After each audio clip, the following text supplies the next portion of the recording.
Adriana, por favor, pode apagar a luz ali também. Tanque vazio. Quem já andou em carro com tanque vazio? Não, mas vazio no sentido de ainda tem a gasolina, né? Eu vou contar uma coisa para vocês. Em 82, eu fui nomeado para Jacareí. E eu tinha um Fusquinha vermelho, 68. E esse Fusquinha, ele tinha quebrado o marcador de gasolina. Irmãos e irmãs, eu calculava de cabeça quanto que tinha de gasolina. Ia pela Dutra, voltava. Irmão, naquela época lá, que coisa, né? Hoje em dia a gente não sai com o carro se não tiver tudo em ordem. Naquela época não tinha nada em ordem, né? E o marcador quebrado. E uma vez eu fiquei na Dutra, né? Fiquei na Dutra. E o carro parou. E aí eu desço do carro, paro no acostamento, tinha um carro parado também no acostamento, não sabia porquê, era um casal namorando. A hora que eu bati no vidro, eles quase morreram de susto, né? E uma outra situação, eu fui no casamento de um colega seminarista em Santos, voltando, lhe dei uma carona para um colega até Osasco. Na volta, também sem um ponteiro ali, né? Eu calculando, isso aqui tem que dar para chegar até a faculdade de teologia.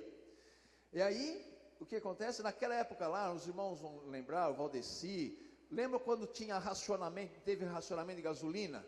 Lembra? Né? Os postos fechavam. Não existia telefone celular, é 80 e pouco isso aí. Você usava fichas, mas onde tinha telefone? Voltando, na região do Cebolão ali, voltando de Osasco, uma escuridão, o meu carro para. Acabou a gasolina. Meu Deus, um sábado, já era de madrugada, voltando. Irmãos, ali foi uma das provas que Deus nos ouve na hora, assim, quando a gente precisa, né? Parei o carro, imagina, mano, não tem ninguém para telefonar, não tem celular, não tem nada. Parei, a hora que eu paro, eu falo, Senhor, eu estou aqui parado, eu não sei o que vou fazer, não sei, mas o Senhor sabe. A hora que eu abri os olhos, aqui no meu retrovisor, eu vi um caminhão parando atrás de mim, com o farolzão ligado. Falei, meu Deus, o que é isso?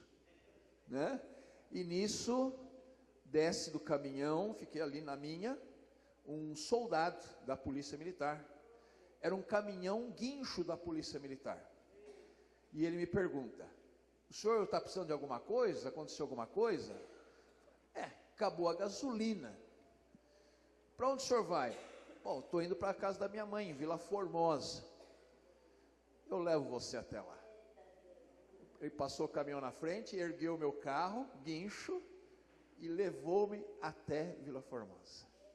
Irmãos, pergunto para vocês, é Deus ou não é? Mas tudo por quê? O tanque vazio. Só que não dá para a gente ficar andando com o tanque vazio o tempo todo, né?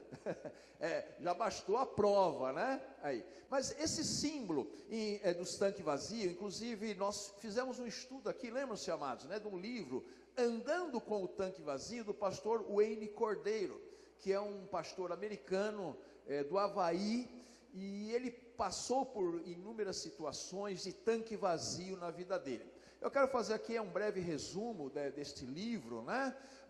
Falando sobre esta situação. Quantas vezes nós estamos nos sentindo com o tanque vazio? Quantas e quantas vezes, irmãos, a gente está passando o tempo, a vida, não nos sentimos suficientemente fortes, estamos com medo da gasolina acabar, né? Estamos vendo ali a gente no limite, né? Curiosamente, eu estou falando disso, mas eu estava vindo com o nosso carro agora para cá, ele apitou, já entrou na reserva, né? Então eu pensei comigo assim, olha lá, o tema do estudo está acontecendo comigo, né? Andando com o tanque vazio, né? Mas vamos ver o que Deus tem para nós nesse estudo e o que o Senhor quer nos ensinar também porque estamos tão desgastados, né? Vamos lá. Evidências do tanque vazio. Vontade de evitar pessoas com as quais você se importa regularmente. Quando a gente está com o tanque vazio, a gente não tem mais paciência para ninguém. Acaba. Porque nós não estamos nos bastando. E ainda temos de sustentar o outro, aguentar o outro, ouvir o outro, mas nós não estamos mais propícios a isto. Então a gente começa a evitar, é um sinal. Dificuldade de alegrar-se com conquistas e realizações. Este é um outro sinal, porque muitas vezes, amados, Deus tem nos dado coisas boas, Deus tem nos abençoado em diversas áreas, mas você está tão esgotado, tão esgotada, que aquilo ali não te alegrou, ou te alegrou uma noite só. Não foi o suficiente assim para você passar um bom tempo dizendo, puxa, como Deus é bom, puxa, que coisa boa que eu recebi. Não, você está tão esgotado, que aquilo ali foi bom para você, naquela noite, na formatura, naquela festa, naquele encontro, depois acabou. Sinal de que o tanque está vazio. Dificuldade de tomar decisões. É um sinal muito comum também, sabe por quê? Porque nós não temos condições de enveredar pelo caminho que escolhemos. Porque muitas vezes as pessoas ficam indecisas, porque sabem que se tomar uma decisão, elas precisam caminhar naquela decisão. Então, é melhor ficar ali, sem tomar decisões. E às vezes, quem é casado, quem é casada, e vai dizer assim, ô homem, vai decidir ou não vai? Calma aí, né? Então, a gente se vê numa situação assim, que nós somos incapazes de decidir, porque se decidirmos, nós não temos forças para caminhar ali. E também vai aparecer alguns sintomas físicos, cansaço, indisposição, insônia para alguns, ou só vontade de dormir para outros. É interessante isso, né? Dependendo da personalidade de cada um, uns não dormem nada, deitam e viram para cá, viram para lá, viram para cá, viram para lá, até começar a cantar os passarinhos de madrugada. E outros deitam e dormem e não levantam no dia seguinte, e se deixar passa 24 horas na cama. Então, irmãos, são evidências de que o tanque está vazio, tá? Então é necessário a gente começar a observar estes sinais, porque no carro, quando o tanque está bem vazio mesmo, se você fizer algumas curvas mais fechadas, mais para lá, o pescador da gasolina, né, Ney, não consegue pescar, e o carro vai falhar. Então isso aqui é sinal de que o carro está começando a falhar. Adriana? De olho no ponteiro, vamos ver aqui as causas desse esgotamento, ou as causas do tanque vazio. Primeiro, sobrecarga de problemas e preocupações. Ah, pastor, mas o senhor não sabe. Não, eu sei, irmão, eu sei, irmã. Existe muitas coisas mesmo, mas convenhamos, vamos aqui falar entre nós para ninguém ouvir. Eu acho que às vezes a gente assume coisa demais na nossa cabeça. Eu acho que quem é mãe assume a responsabilidade dos filhos, do marido, da família, desse e daquele. Eu acho que às vezes, irmãos, nós pegamos mais problemas do que nós aguentamos, ou assumimos sobre nós mais coisas do que deveríamos. Então, é verdade que temos responsabilidades nessa vida, ninguém está dizendo para que é para ser irresponsável, não é isto. Eu estou dizendo que o corpo vai cobrar de nós, a cabeça vai cobrar de nós, a gente não aguenta. Quando Moisés, por exemplo, né? Vamos à Bíblia, né? Quando Moisés estava sobrecarregadíssimo com os problemas da família dele? Não, com os problemas de um povo chato e murmurador. Quem é que foi lá e falou para ele, cuidado com isso? O sogro. Viu como o sogro é bom? Sogra é boa? Jetro. Jetro chega no Moisés e fala assim, Moisés, você está louco, homem, você vai morrer desse jeito. Vamos fazer o seguinte, escolhe aí dentre os homens, aqueles mais capazes, e coloca eles sobre 100, sobre 50, sobre 10, você fica só com aquilo que é essencial, senão você vai morrer. Então, amados, cuidado, para que você não assuma mais do que você pode suportar. Eu gosto daquela imagem, dessa imagem que eu vou falar aqui, dessa ilustração. Você está num avião com o seu netinho, por exemplo, bem pequeno ainda. E existe uma situação de despressurização do avião e caem as máscaras de oxigênio. Em quem você coloca primeiro a máscara?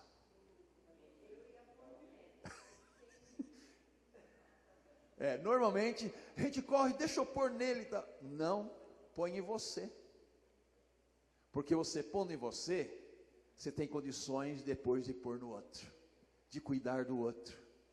Em outras palavras, se você não cuida de você primeiro, você não pode cuidar de ninguém, você não tem forças para cuidar de ninguém. Segundo, causas, não pode voltar lá, causas, né, do tanque vazio, sobrecarga de trabalho, sem a devida reposição de descanso. Amados, cada pessoa tem o seu limite de trabalho,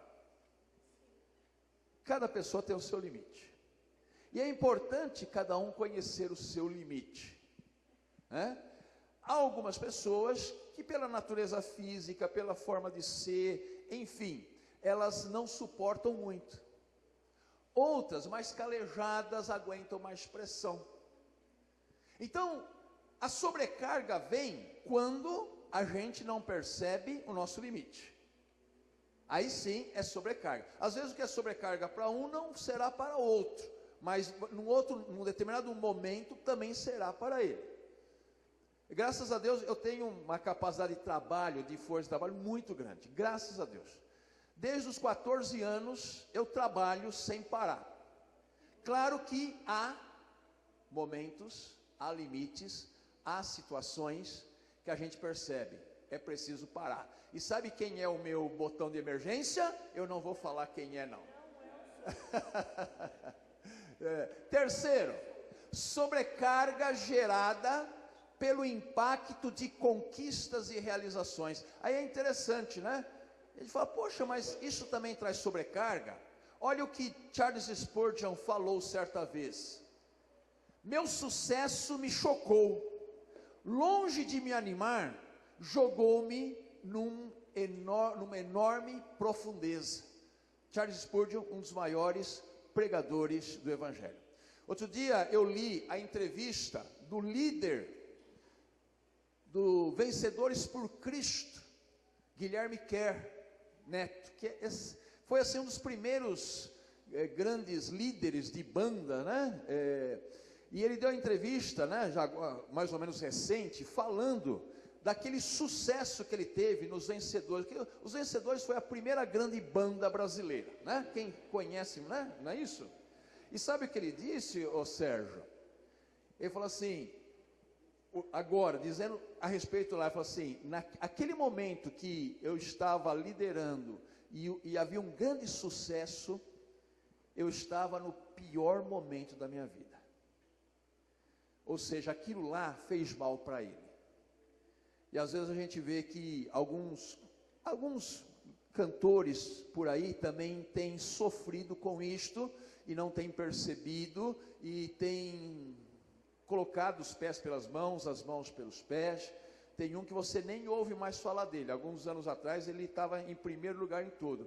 ele errou muito. Certamente o sucesso fez muito mal para ele. E isto pode acontecer também conosco. Próximo. Consequências de andar com o tanque vazio. Sentimentos de falta de valor. Há um desvalor da gente, há uma visão muito ruim acerca de nós mesmos, porque tudo aquilo que a gente está vivendo, aquele tanque vazio, está nos levando a termos uma visão extremamente negativa de nós mesmos.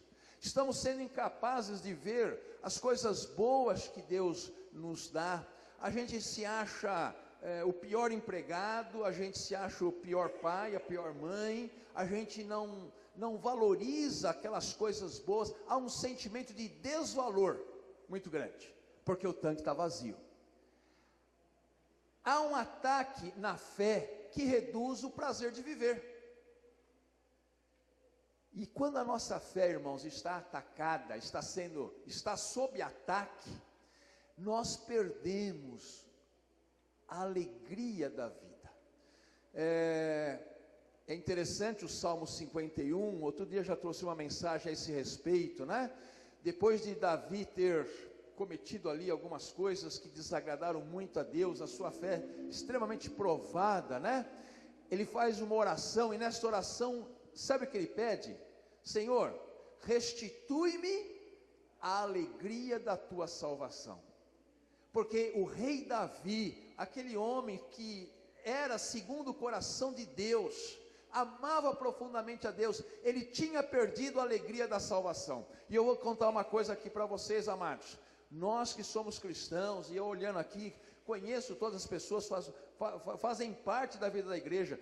Vou dizer uma coisa, muito cuidado. Quando nós perdemos a alegria da salvação, alguma coisa não boa está acontecendo. Porque é a alegria da salvação, amados, que vai nos sustentar. É a alegria da salvação que nos permite passar por provas. É a alegria da salvação que faz com que a gente segure na mão de Deus e vai. Mas quando a gente perde a alegria da salvação, vir à igreja, assistir um estudo bíblico? Não. Vir à igreja louvar? Não tenho vontade, não quero, perdi a alegria da salvação. Então cuidado, porque quando nós estamos com o tanque vazio, nós perdemos a alegria da salvação. Também teremos sintomas que se manifestam no físico, no emocional e no espiritual. Nós somos seres tripartites. Nós somos corpo, alma e espírito. E não são coisas separadas, não, são coisas entrelaçadas. Um afeta o outro, Então, amados, muito cuidado, porque quando o nosso tanque está vazio, não é apenas a alma, não é apenas o espírito, não é apenas o corpo que sofre, todo o nosso ser sofre. Próximo. Aí alguém vai perguntar, parece até eu um pouquinho aquele cara lá, né? Afinal, os cristãos não deveriam ser imunes a essas coisas? Os seguidores de Cristo não deveriam estar constantemente cheios de alegria do Senhor? Sim ou não, irmãos? Sim o quê?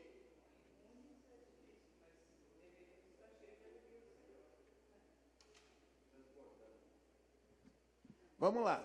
Primeira pergunta. Tem aqui, mas obrigado que vou tomar os 2 copos. Que o tanque está vazio, então deixa eu encher aqui o tanque. Irmãos, vamos lá. Afinal, os cristãos não deveriam estar imunes a essas coisas? Sim ou não? Não.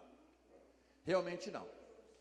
Irmãos, sim, somos seres humanos, somos sujeitos a fraquezas, somos sujeitos a erros, nós descompensamos as coisas, nós muitas vezes damos prioridade a coisas erradas, nós muitas vezes excedemos nosso limite, nós não percebemos as nossas falhas. Irmãos, a vida cristã é um aprendizado constante, então nós não estamos imunes a essas coisas. Segundo, os seguidores de Cristo não deveriam estar constantemente cheios de alegria do Senhor. Eu vou dizer assim, cuidado com essa pergunta, que ela pode parecer uma coisa e é outra. Eu vou dizer, haverá momentos em que não. Haverá momentos em que não. A Bíblia diz que existe 2 tipos de tristeza, irmãos. 2 tipos de tristezas. Abram lá em 2 Coríntios.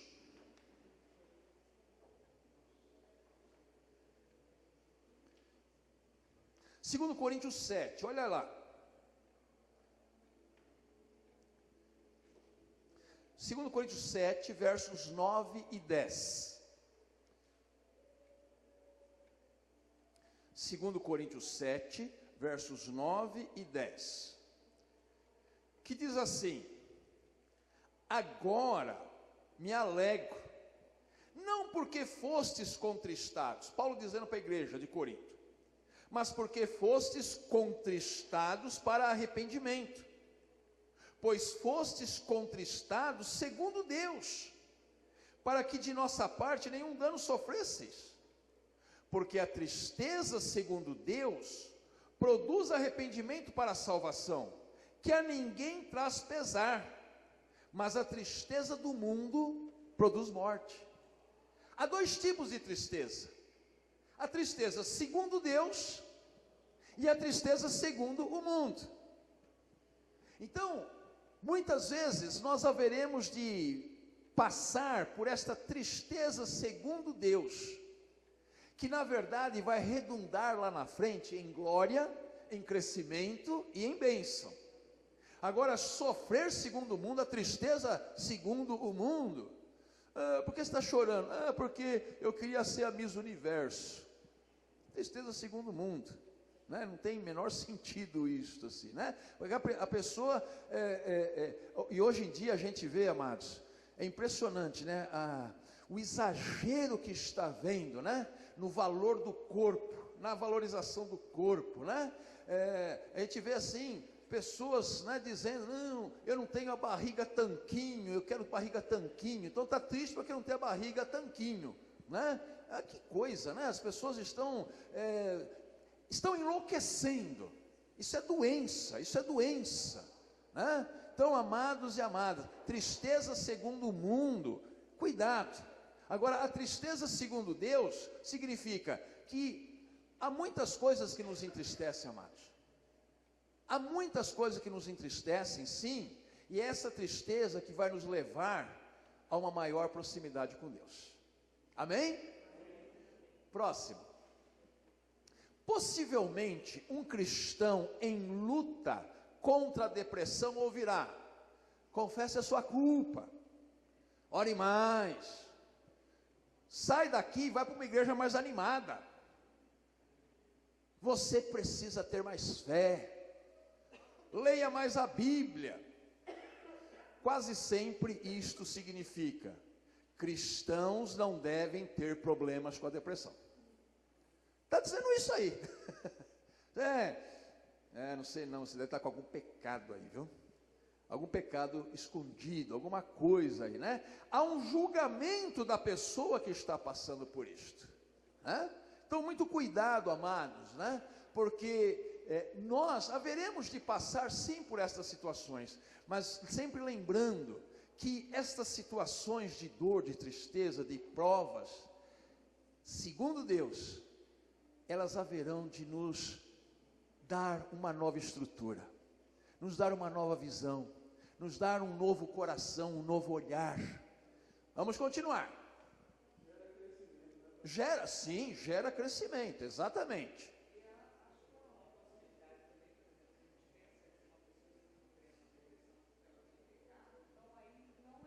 Aí, sim. É. E julgamos também, né, um peso sobre ela. Isto. Exatamente. Jeremias disse, assim, temos porém na Bíblia, né, muitos exemplos de luta contra essa situação. Jeremias, por exemplo, disse que desejava nunca ter nascido. Né? Moisés pediu a Deus que tirasse o seu nome do livro da vida. Jonas disse que lhe era melhor morrer do que viver. Jó viveu uma saga contínua por todo o livro que leva o seu nome. Quando nós olhamos a vida de alguns homens e de mulheres de Deus, né? Martin Luther King, Abraham Lincoln, Martinho Lutero e tantos outros, tantos outros que nós poderíamos citar, nós veremos, amados, que fez parte da vida deles estas dificuldades, este sentimento de impotência, esta incapacidade, esta fraqueza, e tudo isso para mostrar que Deus nos usa mesmo assim. Deus nos usa como somos. Deus quer que a nossa dependência seja total dEle, né? O poder não é nosso, o poder é de Deus. É por isso que Paulo vai dizer que somos tesouros em vasos de barro. Ora, tesouro em vaso de barro significa que o que tem valor é o que está lá dentro. E este que está lá dentro é Cristo, ele tem valor. Somos vasos de barro, às vezes meio rachados, né? Às vezes precisando aí ser remodelados, e mesmo assim, Deus está usando cada um de nós. Próximo. Vários gatilhos podem dar início a uma avalanche em nossa vida, né? Que vai ali trazer uma série de contratempos, de problemas na nossa saúde mental, espiritual, física, né? Estresses de longa duração. Irmãos, quando a gente se estressa, a gente libera alguns hormônios no nosso corpo, que eles só são importantes em determinados momentos, né? Que vão nos ajudar a vencer aquele momento, né? A adrenalina, por exemplo. Agora, quando o nosso corpo está constantemente estressado, nós estamos mandando para o cérebro a ordem de, eu preciso desses hormônios, e aí fica mandando para o corpo o tempo todo. Isto faz muito mal para nós. Então, esses estresses de longa duração, né? Mal sai de um, entra no outro, mais sai do outro, entra no outro, né?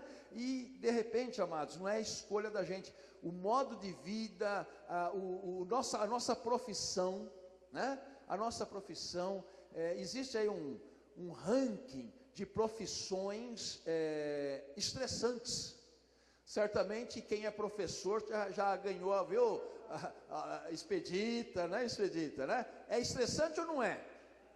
Não é nem um pouco, né? Ser professor não é nada estressante, né? Então, policial militar, né?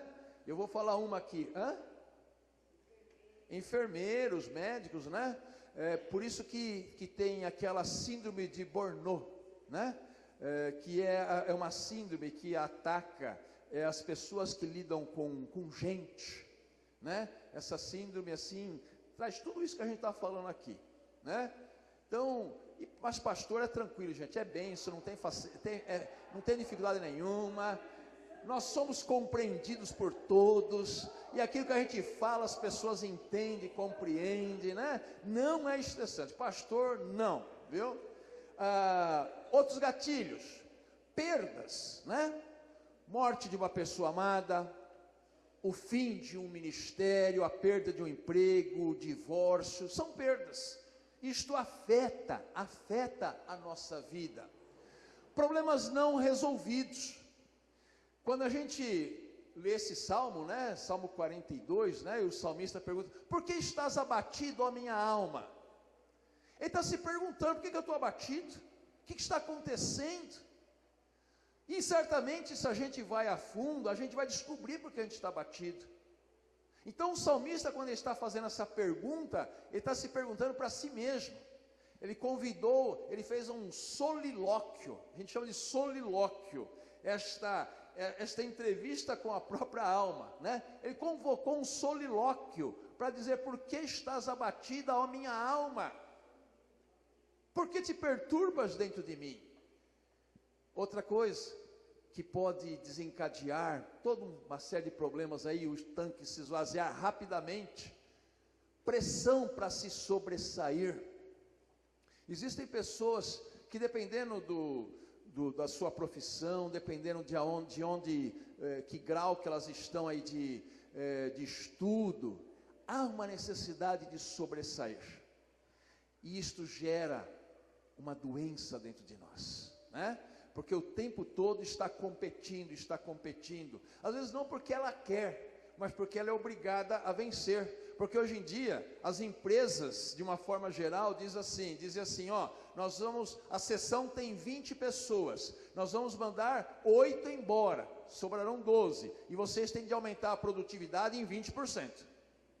É assim que funciona, irmãos, nos dias de hoje. E não vai reclamar que você vai embora com os outros também.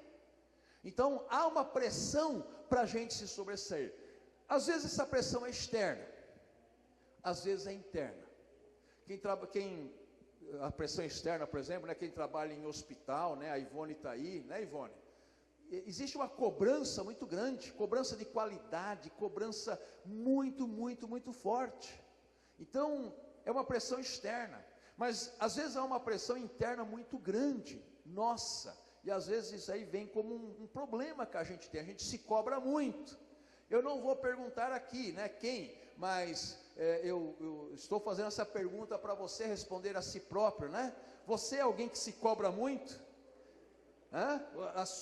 Você é alguém assim que está... É interessante que a criança, por exemplo, que tem esse problema de se cobrar muito, ela nunca consegue terminar o trabalho.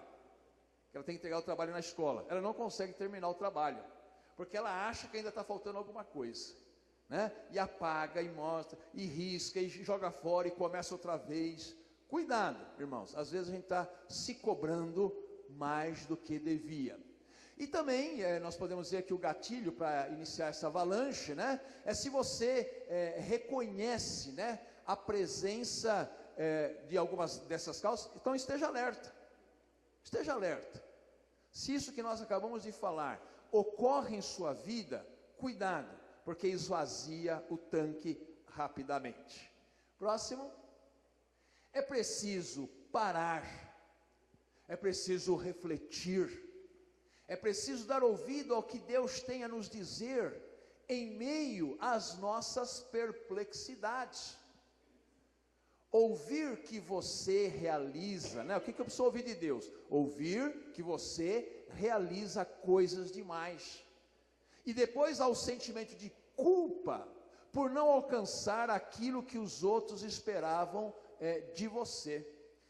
É interessante que existe isso dentro da família, existe isso, quem é mãe, por exemplo, né? Mãe de, às vezes, muitos filhos, aquela mãezona, sabe aquela mãezona que cuida de tudo, de todos e tudo mais, né? Ela muitas vezes, né? Ela realiza demais. E depois há um sentimento de culpa se alguma coisa falhar aí nesse processo. Eu, enquanto pastor, já ocorreu várias vezes isso, né? Existe aquele filho ou aquela filha que tomava conta da avó ou do avô, enfim, do marido, que estava muito doente, que estava numa cama, que estava paralisado, teve AVC, e aquela pessoa cuida, mas vem um dia que aquela pessoa morre, falece. Gente, é impressionante, a gente vê, a família toda vê, o pastor vê, a igreja viu que aquela pessoa trabalhou muito em prol daquela outra. Mas você acredita que essa pessoa ainda fica com culpa? Puxa, eu devia ter feito mais. Puxa, eu devia ter levado antes no hospital. Puxa, Gente, é impressionante como, e olha, estamos falando de pessoas dedicadas, pessoas amorosas, que cuidaram muito tempo. Vocês conhecem, já viram casos assim? Né? É muito comum acontecer, né? Então a gente precisa ter cuidado com isto, né? Para ver se nós não estamos extrapolando, né, este sentimento. Então eu preciso ouvir de Deus, né, algo que vai acalmar a minha vida. Eu preciso ouvir também ouvir que abraçou falsas pressuposições que durante toda a sua vida você teve como verdadeiras. O que significa isto? Olha, é interessante também, amados, dizer, a gente às vezes cria algumas verdades, mas verdades nossas, não são as verdades de Deus, não é a verdade divina, é a verdade minha. E eu criei, por alguma razão, eu criei a minha forma de ver, a minha forma de agir, a minha forma de observar a vida, era dentro daquela visão, ok? E aí, passam-se os tempos, eu estou sofrendo, e eu estou sofrendo. Aí vem Deus e diz assim: olha, esta sua visão não era a melhor. Esta sua visão só estava fazendo você sofrer. Percebe, amados? Todos nós, antes de conhecer a Cristo, nós tínhamos a nossa visão. E às vezes depois que a gente conhece a Cristo, a gente ainda continua. Sabe? Que é a minha forma de ver a vida. Mas eu quero dizer uma coisa, amados, e até aproveitando o testemunho da Simone, Deus vai nos ensinar a ver a vida na perspectiva correta. Ele corrigiu a Simone, Ele corrige a mim, Ele corrige você. E a gente precisa ouvir de Deus, Deus perguntando assim: filho, filha, será que você está vendo as coisas na visão que eu quero dar para você? Uma das figuras que a gente encontra no Antigo Testamento é a figura da águia. O homem de Deus, a mulher de Deus no Antigo Testamento é colocado como a águia. Sabe por quê? Porque a águia, ela sobe e ela vê as coisas numa perspectiva diferente. O crente não é tatu está olhando a terra, está olhando para o buraco ali da terra. O crente é águia, é alguém que sobe, que vê, que tem uma outra perspectiva. Às vezes Deus quer nos dar essa visão, mas a gente continua com a nossa. E eu quero dizer, amados, Deus constantemente me repreende, para que eu tenha uma visão, a visão que Ele quer dar para mim. E Ele me diz: Daniel, não é essa visão correta, é a minha, que eu vou dar para você. Então, eu digo, cuidado com as suas verdades, porque as suas verdades podem não ser verdades. Eu tenho de estar, como cristão, dizendo: Senhor, qual que é a tua verdade sobre isto? Qual é a visão da perspectiva divina? Eu quero receber esta visão. Amém, amados? E eu vou dizer, a gente sofre muito quando nós insistimos com as nossas verdades. Deus tem muito a nos ensinar. Próximo. A Bíblia nos orienta a levar nossas preocupações aos pés de Jesus e deixá-las ali, ao mesmo tempo que investimos nosso tempo e energia emocional nas coisas que realmente são nossa responsabilidade. Olha lá, deixemos aos pés de Jesus aquilo que só Ele pode resolver. Eu acho bonito a imagem, o simbolismo de chamarmos os irmãos à frente. Irmãos, vamos vir à frente, vamos colocar aqui a nossa dor, vamos depositar aos pés da cruz a nossa angústia e nossa perplexidade. Então, nós deixamos aqui, aos pés de Jesus, aquilo que Ele só pode resolver. Só Ele pode. Mas também, nós assumimos sobre nós aquilo que é nossa responsabilidade. Eu creio que todo mundo já ouviu essa frase que eu vou dizer agora, né? Aquilo que Deus faz, Ele faz. Mas aquilo que eu faço, eu que preciso realizar. Aquilo que é de mim, incumbense. Percebe? Então, há coisas que compete a mim realizar. E há coisas que eu não posso realizar. Quando Lázaro estava naquela tumba, morto há 4 dias, o único que podia dizer, Lázaro, vem para fora, era Jesus. Mas antes dele dizer isso, o que ele falou? Tirem a pedra.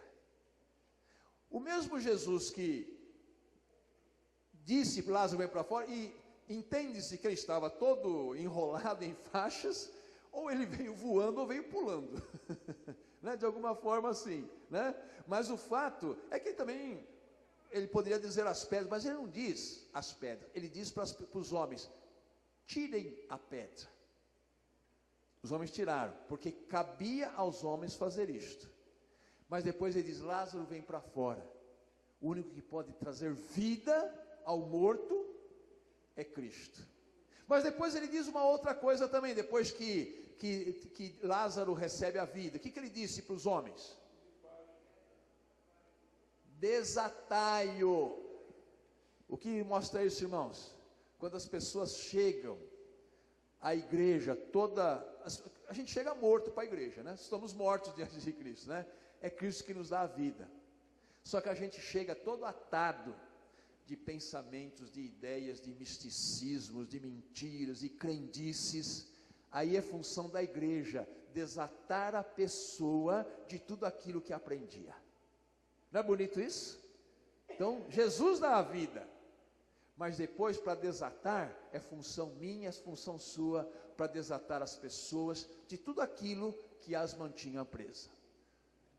Se você descobrisse que tem apenas mais 1 mês de vida, ficaria surpreso diante de todas as coisas que realmente não importam mais.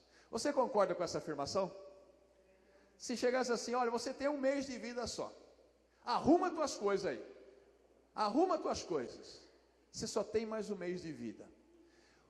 O que você faria? Muito bem, não estou perguntando que é para responder agora sim, né? Mas com certeza o que você faria era procurar as coisas realmente prioritárias, importantes e fazer. E todas as coisas secundárias você deixaria de lado. E certamente você passaria 1 mês vivendo apaixonadamente o que era importante. Vivendo de uma forma assim gratificante, com muito agradecimento no coração, em poder tomar ali os últimos cafés com a família, em poder estar junto com a família, ir na igreja com a família, estar juntos. Todos lembram-se do 11 de setembro de 2001. O que aconteceu 11 de setembro de 2001? As Torres Gêmeas. Mas vocês sabiam que depois que os aviões batem, ainda houve alguns minutos, né? Nós acompanhamos tudo pela televisão, né? Houve alguns minutos até que os prédios caíssem e ruíssem e morressem todos aqueles que estavam lá dentro. Sabe o que aconteceu nesses últimos minutos, irmãos? Sabe? Eram maridos, eram pais, eram mães, eram esposas, pegando o telefone, ligando para a família e dizendo o quanto amava, o quanto tinha sido mal, pedindo perdão e dizendo como era importante aquela pessoa, porque eles sabiam que estavam ali nos últimos minutos de vida. Se eles pudessem, eles voltariam para casa completamente diferentes. Vejam, eles tiveram a oportunidade de dizer ali, está gravado, muitas pessoas gravaram lá, né, que receberam as chamadas, todas diziam, que do outro lado tem ela dizendo assim, eu te amo, eu te amo, eu te amo, me perdoa, me perdoa, me perdoa, porque essas coisas eram importantes. Então se você tivesse mais 1 mês de vida só, você escolheria viver as coisas mais importantes da sua vida. Agora vejam o próximo quadro. Por acaso, a vida é menos preciosa pelo fato de você não saber quantos dias ainda tem pela frente? Ou seja, se você soubesse que só tem um mês, você viveria bem, não é? Viveria da forma mais intensa e correta possível. Agora, se você não sabe, você também não estaria, a vida também não teria a sua importância, mesmo você não sabendo. Percebe, amados? Às vezes a gente não tem um mês, às vezes a gente acha que tem uma década, 2 décadas, 3 décadas, às vezes você tem menos de um mês. Claro que a gente não quer que isso não vá ninguém, né? Por favor. Porém, a nossa vida é importante. Vamos tomar as melhores decisões. Vamos viver de acordo com a vontade de Deus. Vamos fazer aquilo que é prioridade, prioritário na nossa vida. Vamos caminhar com Cristo. Vamos amar nossa família. Vamos amar nossos amigos. Vamos pedir perdão pelos nossos erros. Vamos procurar viver melhor. Porque viver com o tanque vazio, irmãos, já pensou passar uma vida inteira com o tanque vazio? Que coisa, sempre com medo de acabar a gasolina, sempre perigando, né? Essa palavra não existe, mas é o que eu estou criando, perigando parar. Deus não quer a gente viver assim.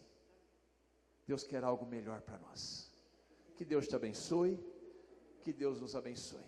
Amém? Uma pergunta ainda é possível.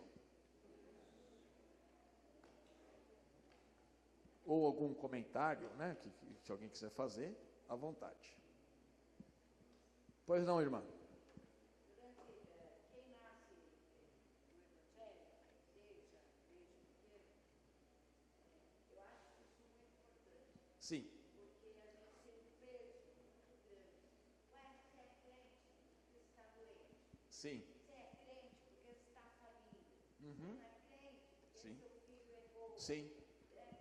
Então isso faz assim, Sim. dá um sentimento, pelo menos para mim, de que eu sou um ser humano, que Deus ama, Sim. com as minhas limitações, e que o amor dele é transformador. Então a gente sai dessa visão, dessa opressão de que não pode ficar doente, que não pode ter depressão, que Sim. não pode passar por situações difíceis. E isso nos faz chegar mais perto de Deus ainda. Sim. Porque vai se quebrando as nossas verdades. Que As nossas verdades. né, foi colocado desde E quando as nossas verdades são quebradas, nós somos curados. somos livres. Somos libertados. Sim. Exatamente, há uma cura, há uma libertação. Porque queremos viver a verdade de Deus. Amém. Vamos vir à frente aqui para orarmos. Vamos fazer o nosso círculo aqui. Orarmos ao Senhor.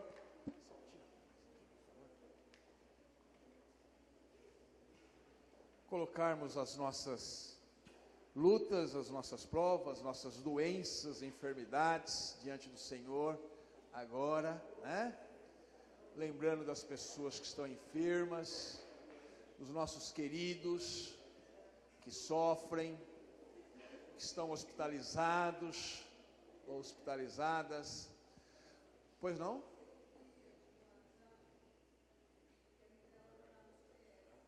Está no PS? De ser entubada? Entendi. Então vamos orar.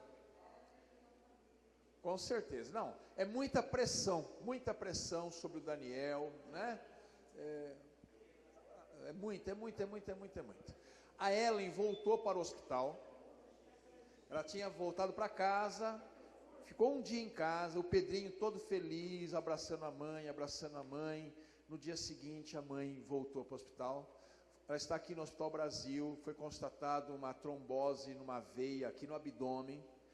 Eles vão dar alta para ela amanhã, quinta-feira, para que na sexta ela vá até o Hospital das Clínicas, com a equipe médica que a operou, para ver o que eles vão fazer com essa trombose. Outra pessoa que está internada é o pai da Renata Valverde, o seu Romão, uma pneumonia dupla muito grave, está internado na UTI, está com melhoras, mas ainda está internado, na UTI ainda.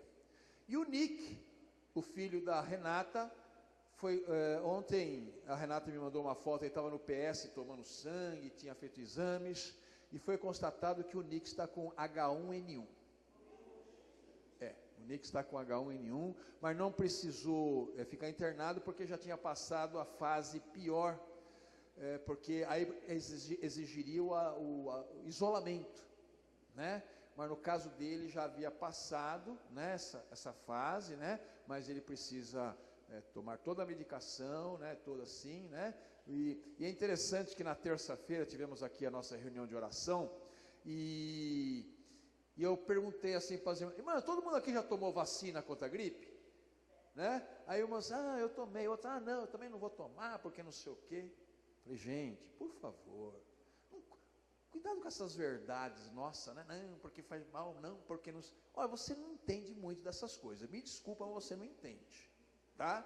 Não vai pela sua cabeça. Houve um surto em Nova York agora, de sarampo, e as autoridades ficaram assim, polvorosadas, mas de onde está vindo esse surto, de onde está vindo? Aí descobriram, a comunidade judaica, falaram assim, não, essa vacina é não sei o que lá, isso aqui é perigoso, não sei o que, e não tomaram. Aí está todo mundo lá, com sarampo e passando, enfim.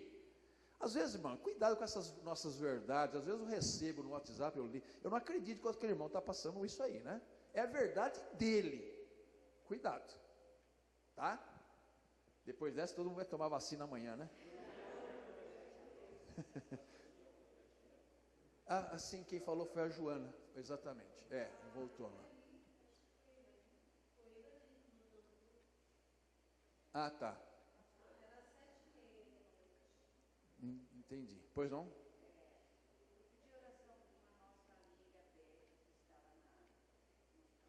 Sim.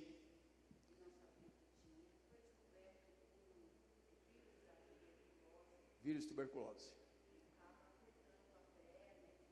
Sim. Amém. Amém.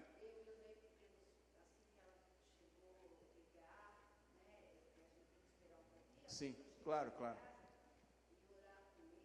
Sim.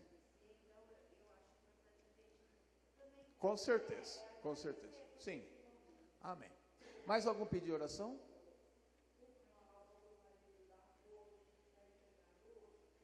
Lá de Itaberaba? Sim. Vai fazer o quê? Ele está com... É câncer. Um nódulo na garganta, né? Não sabemos, né? O que está acontecendo, né? Um amigo nosso, ex-membro meu, está internado agora. Mas aqui...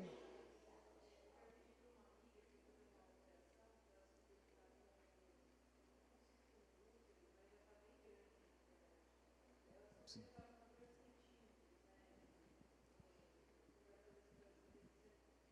Entendi.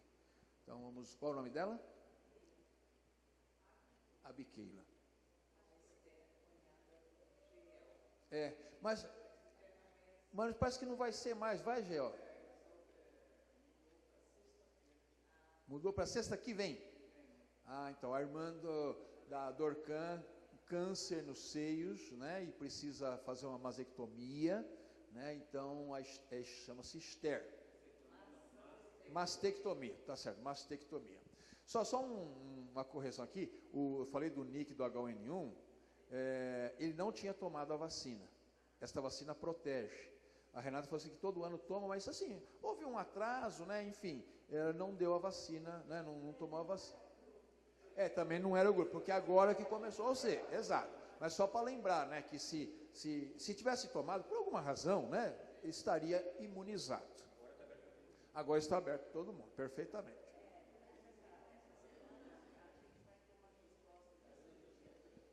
Vavá. Sim.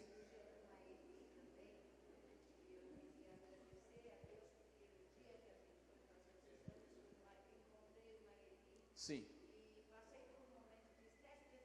Sim. E a intervenção do Maeli foi assim como um bálsamo. Amém. Porque a moça tinha pedido que era para me levar uma só na outra semana para fazer o eletro, enfim. E eu falei, gente, ele está com 78 anos esperando há 4 anos essa cirurgia. É verdade. E o Maeli ali pôde interceder e ele fez todos os exames. E eu levei ele também na hematologista. E a última vez que ele passou mal, ele ficou com as mãos azuis. Sim. E ela disse que a própria pedra que Não, Está durando demais assim essa espera.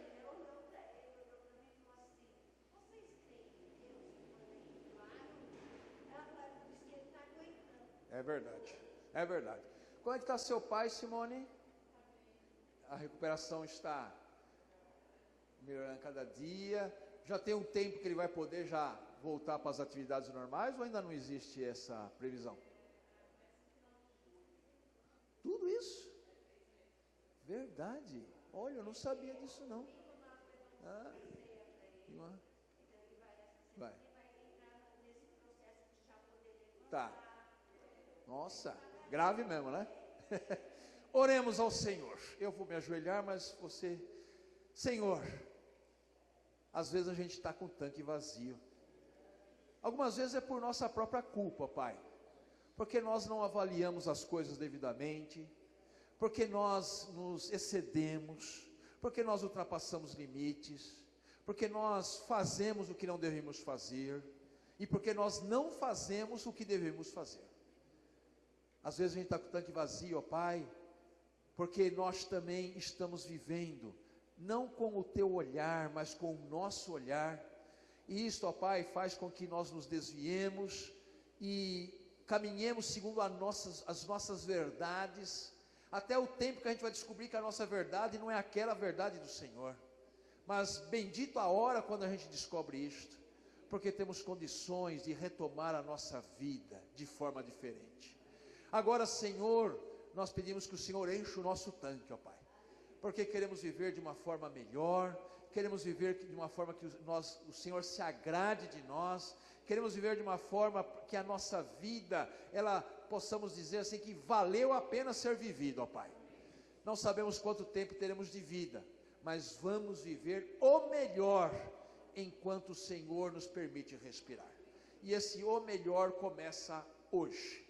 Agora, Pai, cada nome que foi aqui mencionado, algumas pessoas internadas, algumas pessoas como a Mirela, que possivelmente será internada, algumas pessoas se recuperando de operações, outras ainda passarão por cirurgias. Senhor, quantos problemas, quantas lutas, ó Pai amado, em nome de Jesus, coloca a tua mão poderosa e curadora sobre cada uma dessas vidas que foram aqui mencionadas. Senhor, nós choramos com elas, nós sabemos o quanto é difícil uma família passar por uma tribulação de enfermidade, como é difícil, Senhor, um marido ver a esposa, como o caso do Daniel Modolo, vendo a sua esposa com tantas lutas, ó Pai, tem misericórdia, os filhos vendo a mãe. Nós oramos pela vida da Ellen, Senhor, tem misericórdia da Ellen. Oramos pelo Nick, oramos, ó Pai, pelo seu Romão, oramos, ó Pai, pelos nomes que foram aqui mencionados,